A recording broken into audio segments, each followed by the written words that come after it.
You dropped the burden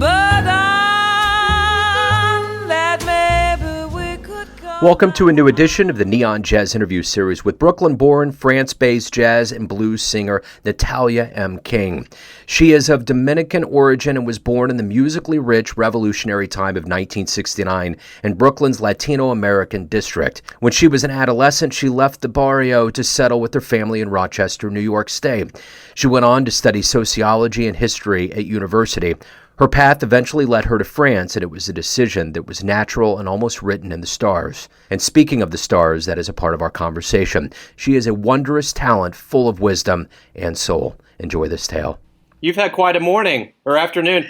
No, it's actually almost 6:30 here, or it is 6:39. I always love these calls because I really am a big fan of the future, so I get to be in there firsthand. Oh, you're awesome. Awesome. Thank you. Yeah, no worries. Thank you. And I want to just say up front, my mother-in-law actually follows what I do with my interviews and heard you through a link on Facebook and said, you have to listen to this. And I listened to it. We were eating dinner. And my wife and her, we were there and we were listening to your music. And I was like, I gotta go reach out to her right after we're done here. So I was pretty allured. Yeah. So her name's Terry Keel, but she was the one that specifically tipped me off. So I'm glad that we got in touch. And are you in Paris right now? No, I was in Paris 2 days ago, but I actually live in the south of France. I live in the Provence. Okay. I work out of Paris. When I go to work and when I take off from gigs, it's from Paris. So where are you originally from? I'm originally from Brooklyn, New York. I don't know if you know New York City, Bushwick, DeKalb, Myrtle Avenue. I hear about Brooklyn all the time. My dad was born in Brooklyn and raised in Long Island. Oh, good for him. Good for him. Right on. So you is that the name, John Domino? Are you Italian? See, Italiano. Yeah, my dad was full-blooded. Half of it was from Naples. The other half was from Sicily. It's all good. Before I forget, I want to give a shout out to Terry. I'm really, really happy that your mother-in-law shared this music with you, and that thanks to that, I'm on Neon Jazz Radio. That's really cool on her part, and I send her blessings for it. Really, really. Absolutely, yeah. I'm grateful too. And before we get into your life and your music and what's going on, we've gone through COVID. It's been quite a time on planet Earth. How did you survive as an artist? I mean, the artists on this planet were the last ones to really kind of get let loose. So how have you been doing? I've been doing good. I kind of have mixed feelings about the COVID. It was first and foremost a very creative space for me. I picked up my guitar more. I wrote more. I contemplated more and I reflected more, even if it was something that really hurt us as artists because we couldn't be seen or heard. I think it was a great, how can I say that, spiritual space. I think it was a great energetic space because it got me back into the music in a way where, it wasn't like a job or work. Sometimes, it could be very stressful being a musician, but I got back into it in a more intimate and devoted way, and just, picking up my guitar for the love of it and going into writing for the love of it, and not because, it needs to be done for the next album, for the next this and this and that. Sometimes as a musician, we lose ourselves in the business aspect and forget why we do it in the first place. And I feel like COVID put me back in love for the music for the pure reasons, the reasons why I started in the first place. I think Woman Mind of My Own, I think at least 3 or 4 titles came out from the confinement. So, I mean, it couldn't have been that bad. It wasn't all that bad, really, really. Well, and I hear a lot of silver linings. There was almost a level of planet Earth that needed to take a moment to kind of exhale because we do move so fast and we go so fast that we don't pay attention to what's around us. And when you have the chance to do it, you get that clarity that you mentioned. Absolutely, absolutely. And I was so happy in the sense that, a lot of the spaces on Mother and planet Earth got cleared up. There were dolphins swimming in the ports of Venice. There were elephants walking in New Bombay. So, I mean, it's something good. I'm almost positive that something good came out of that whole experience. It had its positive and negative aspects, but I think there was some type of balance that was made, with Mother Earth and even with people. I think a lot of people's lives changed after that, that it permitted them to go inside and to ask themselves who they were. No, I think there's some good things. A lot of bad things, but a lot of good things as well. How did you live it? I'm just curious, Joe. When this happened, I have a 16-year-old stepdaughter and a 17-year-old son who is in the autism spectrum, and I always thought the two things that he likes the most in life is school and he loves baseball. And when this pandemic happened, both of those went away. And I was like, what are we going to do? So you just adapt, there was a lot of car rides, went to a lot of nature sanctuaries. In fact, at one point, one of the most stark things that happened to me, at one point, we lived next to a nature preservation area, and we pulled up about, I would say probably early April. And there's a man that's sitting there in his car with a big camera. And I can just see he's getting excited, and I look out, and there's a bald eagle that's like flying in front of us, and I'm like, wow. So I start taking some pictures, trying to absorb it. Anyway, real quick, I said to him, wow, that was amazing. He said, I've been coming here for almost 11 years now trying to get this photo. And I was like, wow. So, well, it's very rare to see them. Absolutely. Your son, he came out all right, nevertheless. Yeah, we all came out. Yeah, and it was all about perspective. And, I remember even at the end of that year, I was talking to him about things. And his perspective was that he had a great year. And, we made things work. And that's just all you can do. I was convinced during this that whoever you were going into this pandemic was going to be magnified. So if you saw that glass half full, there you go. If you saw it half empty, that was going to be, so. Absolutely. Well said. It was magnified.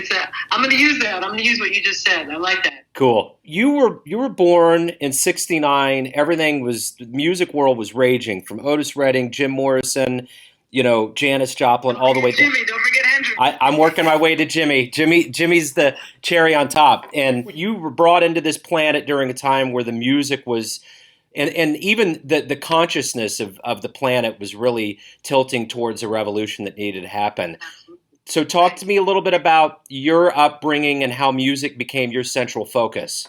Wow, that's a great way. That's a great way to begin the question, and you're absolutely right. I believe that we're part of every particle in the universe the moment that we're born, and maybe even the moment that we're conceived.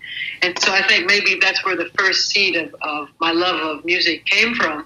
I can't say that I was pushed as a child to play or to sing. I was born in New York City, as I already mentioned to you, and New York City in the 1970s, early 1970s, 80s. I mean, it was just, like you said, it was the happening place to be, musically, energetically, I like that word, spiritually. And it was a revolution.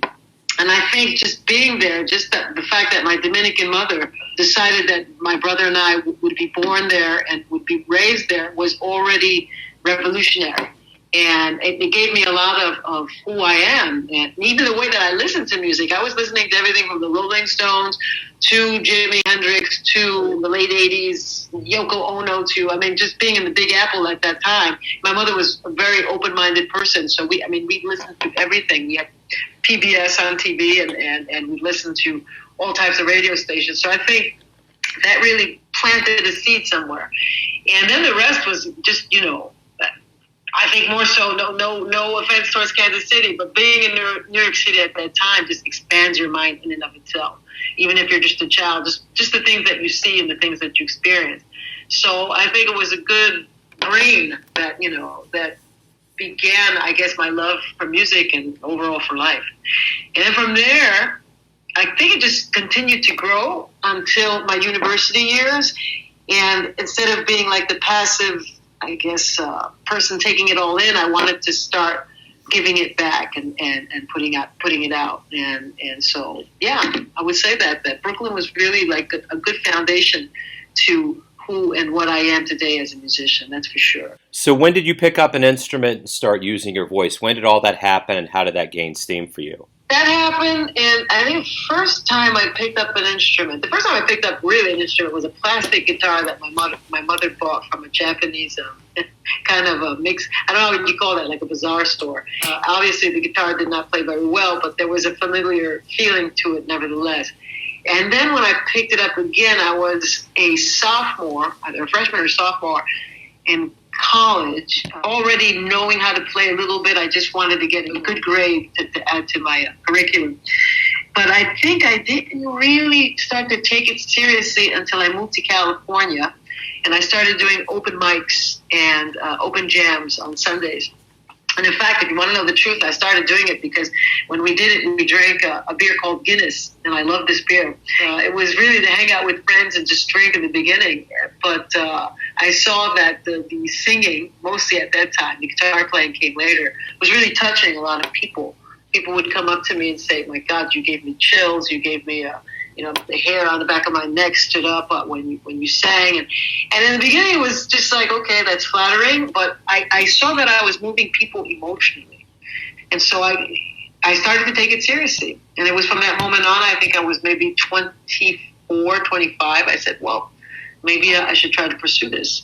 So I had little groups here and there. And then one day just decided with my guitar and a banjo and backpack to come to France and see what would happen. You know, you got a very unique combination, and with what I do with this show, I really follow jazz closely, and I don't see many people cross over with your talent level from jazz to blues as you have done. How do those worlds work in your mind, and how premeditated or not was that decision to have both of those zygotes, so to speak, become who you are?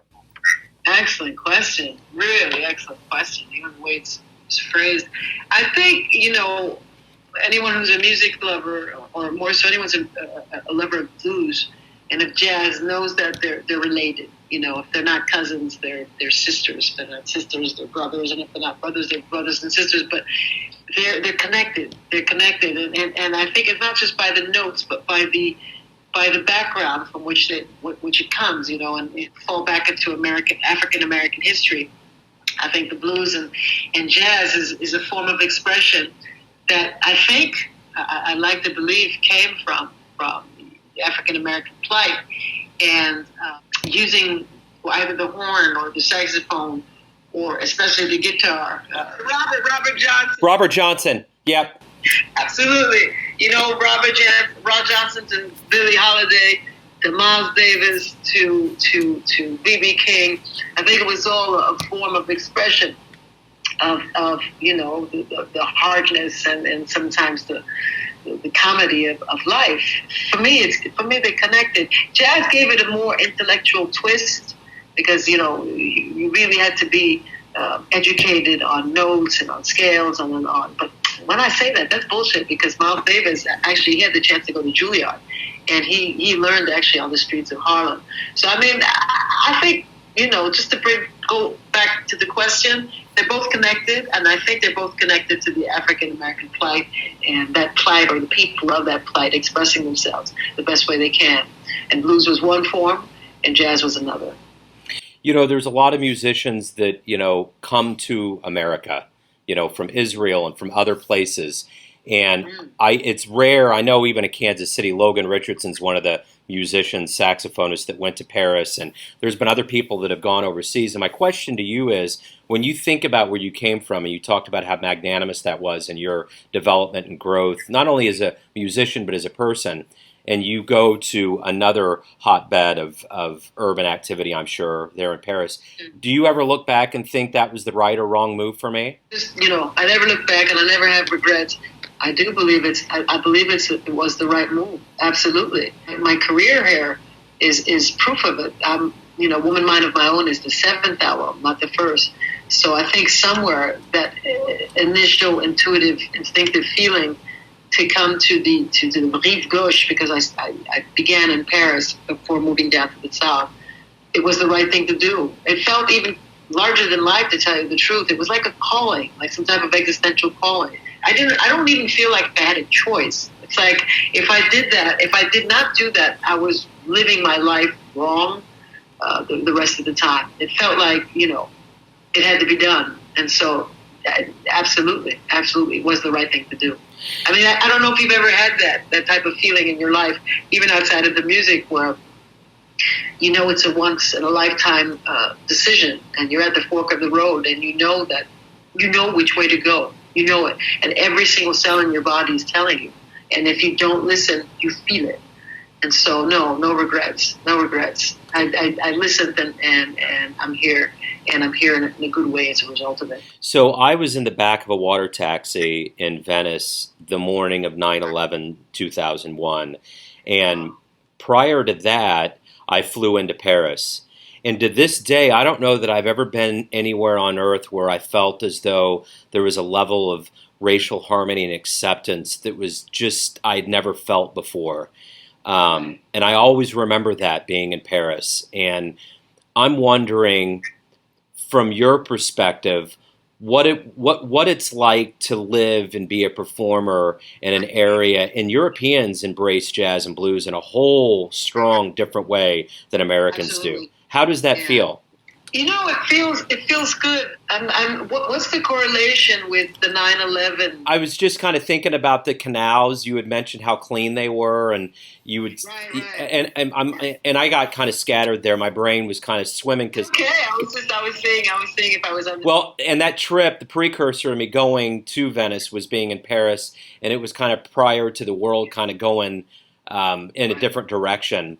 But I just remember the way things felt at that point. If I understand the question correctly, how does Paris or how does Europe as a whole, I mean, the fact that you spoke about Venice and now Paris, embrace jazz and embrace the blues, or embrace really this African-American heritage. I don't want to keep saying, I keep saying that, but at the same time, I have so many, when I think of Chet Baker, when I think of, I say African-American heritage, but we both know that there's so many, Petriani, there's so many people who express jazz in such an excellent way and don't have black skin. Maybe it's not even about a skin thing, maybe it's about a feeling thing.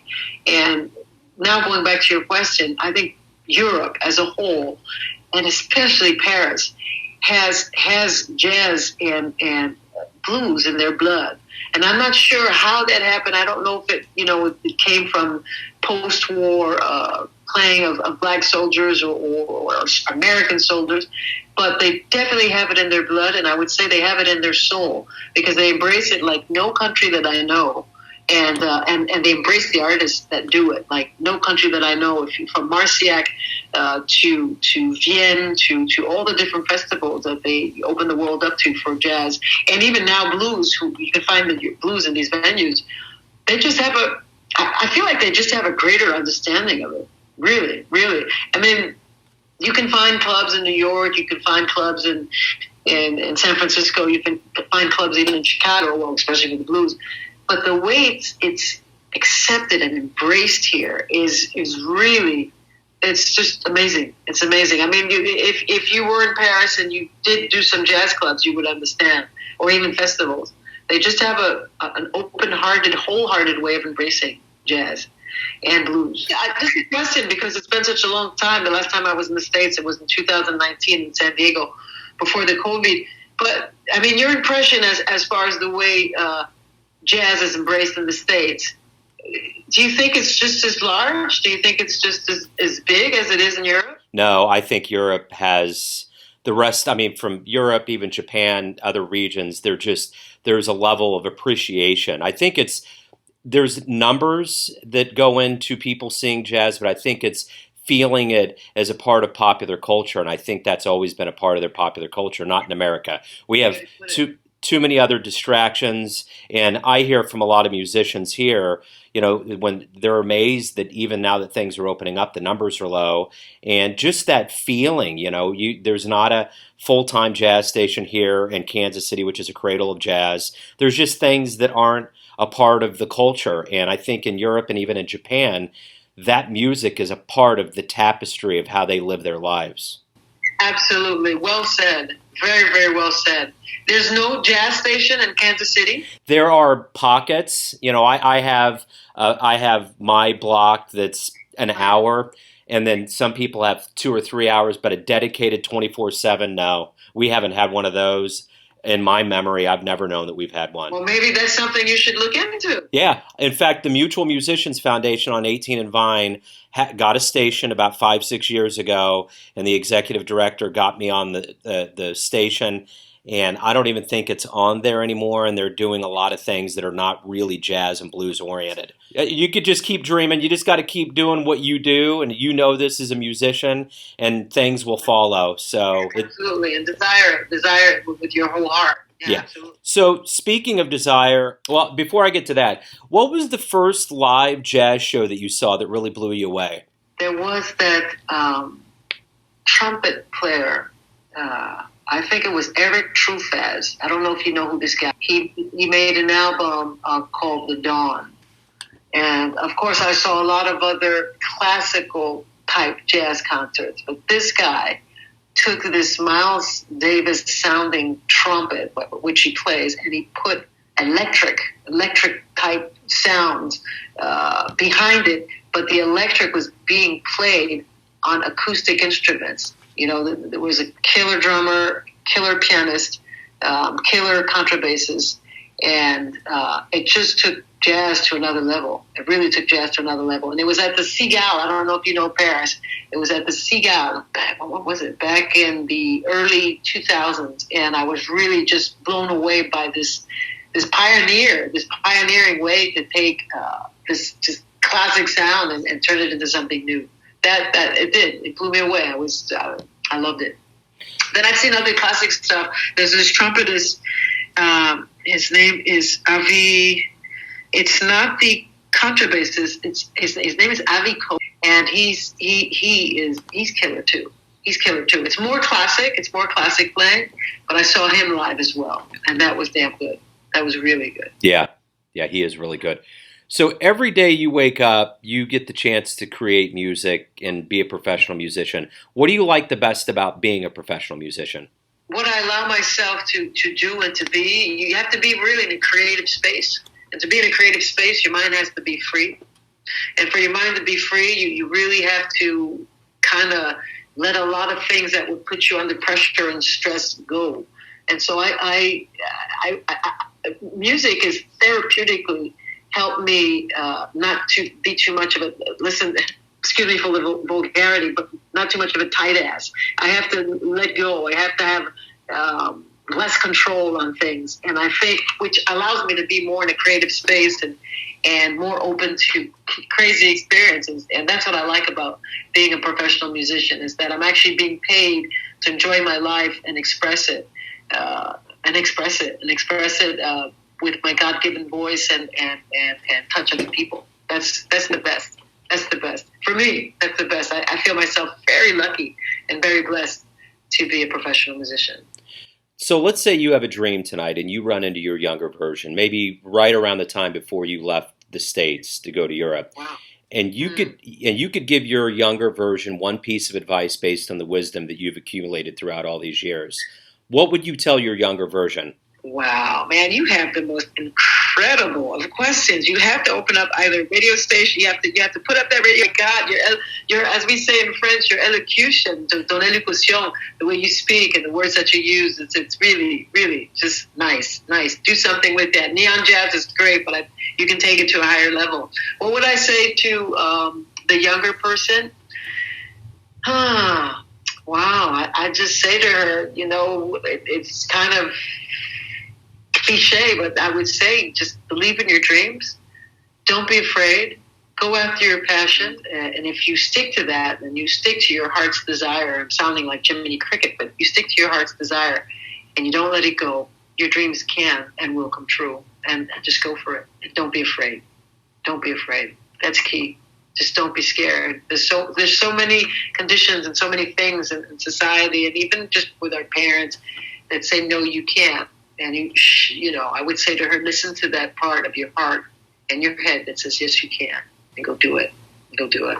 So everyone has a perception of you, an idea of who they think you are, your family, your friends, your fans, but ultimately you live your life. You have a perception of who you are. Who do you think you are? Ooh.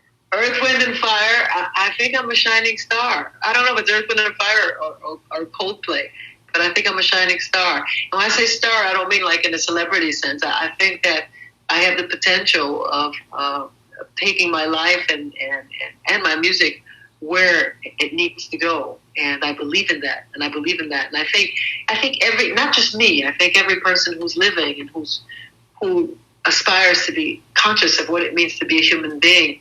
I perceive myself as that, as a star, and as a person. If I allow myself to, that can go very far in light and in music and in life. It was so wonderful to get to know you. I am so ecstatic to be able to present your very soulful and deep music to the Neon Jazz audience. So thank you for taking time out. I appreciate it. I thank you. Your questions were just, excuse me again for the vulgarity, or as you would say, my French, they were fucking great. Really, they were awesome. Very, very well spoken, and just great. In fact, I'm going to go away from this interview kind of scratching my head. I feel like I just had some type of session. I don't know what. That's what people say. They're like, "Is this my therapy session?" It's like, yeah, it's free. It's on the house. Yeah, Joe. Sure. Thank you, Joe. Many blessings to you, man. Keep up the good. Absolutely. Cheers. Thank you. Cheers. Thanks for listening and tuning in to another Neon Jazz interview, where we give you a bit of insight into the finest players and singers in Brooklyn, France, Kansas City, and spots all over the world, giving fans all that jazz. And thanks to Natalia for her time, class, and stories. If you want to hear more interviews, go to Famous Interviews with Joe Domino in the iTunes Store. Visit Neon Jazz at youtube.com, and for all things Neon Jazz, go to the neonjazz.blogspot.com. For everything Joe Domino, go to joedomino.com, and there you can keep this flame burning via PayPal or Patreon. Until next time, enjoy the jazz, my friends. That chance, we lost our chance. Neon Jazz.